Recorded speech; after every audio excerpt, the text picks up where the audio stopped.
مسجد نبوی میں یہ عاجز بیٹھا ہوا تھا کہ ہمارے ایک قریبی تعلق والے تھے، وہ وہاں قرآن مجید پڑھاتے تھے مسجد نبوی میں، آئے اور تھوڑی دیر بیٹھے اور بڑے ڈپریسڈ لگ رہے تھے۔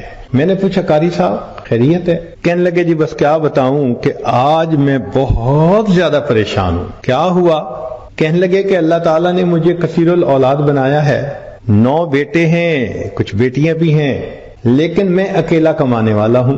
چھوٹا سا گھر ہے اور ہم 11 بندے اس میں رہتے ہیں، 3 یا 4 کمروں میں 11 بندے رہتے ہیں۔ پہلے تو بچے چھوٹے تھے تو گزارا ہوتا رہا، اب ماشاءاللہ بچے جوان ہو گئے ہیں۔ میں نے اپنے سارے بچوں کو دین پڑھایا، کوئی مفتی بنا، کوئی عالم بنا، کوئی قاری بنا، سب کو اسی لائن پہ لگایا۔ اب میرا بڑا بیٹا جو پڑھ کے مفتی بن چکا ہے، شادی کی عمر کو پہنچ گیا، لیکن میں اس کی منگنی کہاں کروں؟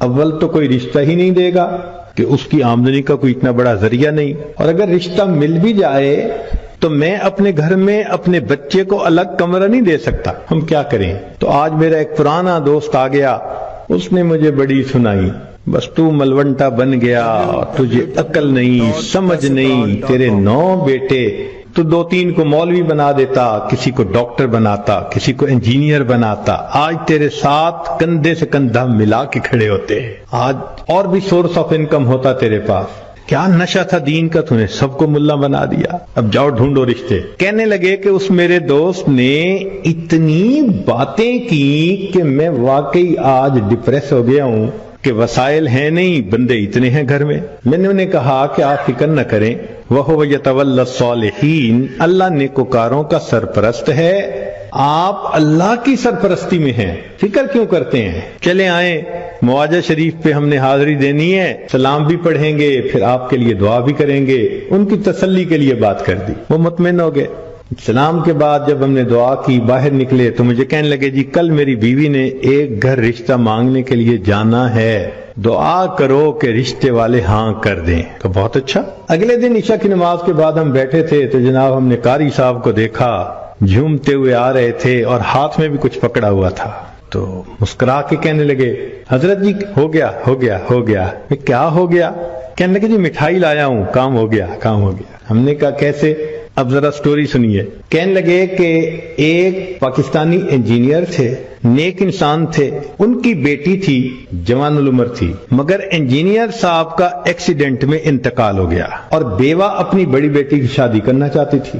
ہمیں پتا چلا کہ بچی خوبصورت بھی ہے، خوبصیرت بھی ہے، لکھی پڑھی بھی ہے، تو ہم نے کہا ہم بھی ٹرائی کرتے ہیں۔ میں اپنی بیوی کو لے کے گیا، بڑا سمجھایا، اگر وہ پوچھے نوکری کیا تو یہ بتانا، اگر پوچھے رہیں گے کیا تو یہ بتانا، بڑا سمجھا بجھا کے لے کے گیا۔ کہنے لگے کہ کوئی 4-5 منٹ مشکل سے میری بیوی اندر گئی ہوگی کہ اس نے پیغام بھیجا میں آپ سے بات کرنا چاہتی ہوں۔ تو مجھے تو شروع میں نا ایک صدمہ ہوا، میں نے کہا انہوں نے ریجیکٹ کر دیا، 5 منٹ میں جو کہے جاؤ تو اس کا مطلب ریجیکٹ کر دیا۔ لیکن میں نے بیوی سے پوچھا، کہنے لگے بیوی تو نروس سی تھی، کہنے لگی ہو گیا ہو گیا۔ میں نے کہا کیا؟ کہنے سب کا ہو گیا سب کا ہو گیا۔ پوچھا بھئی بتاؤ تو صحیح کیا ہوا؟ کہنے لگی جی کہ وہ بیوہ بہت نیک تھی، اور کہنے لگی کہ مجھے میرے خاوند نے یہ وصیت کی تھی کہ میں نے اپنی اولاد کو نیکی کی زندگی سکھائی ہے، جب موقع ہوا میں اپنی بچیوں کی شادی کسی نیک بندے سے ہی کروں گا۔ تو چونکہ اس کی وصیت تھی تو اس بیوہ کی نیت یہی تھی کہ میں نے نیک بندے سے بیٹی کا رشتہ کرنا ہے۔ تو بیوی کہنے لگی کہ اس کی بچیاں اتنی خوبصورت تھیں، پھول سے بھی بڑھ کے خوبصورت تھیں، اور بڑی بچی کو دیکھ کے تو مجھے لگا کہ ایسی بھی خوبصورت بچیاں اللہ نے پیدا کی ہیں۔ تو میں نے ہمت کر کے رشتہ بتا دیا۔ 2 منٹ کے اندر کہنے لگے کہ پتہ چلا کہ اللہ نے مجھے دیے 9 بیٹے اور اس کو اللہ نے دی تھی 9 بیٹیاں، اور اس کی ہر بیٹی میرے ہر بیٹے سے 2-2 سال چھوٹی بنتی تھی۔ بس ہم نے 2-3 منٹ میں 9 رشتے آپس میں کر دیے۔ وَهُوَ يَتَوَلَّى الصَّالِحِينَ، وہ اللہ نیکوکاروں کا سرپرست ہے۔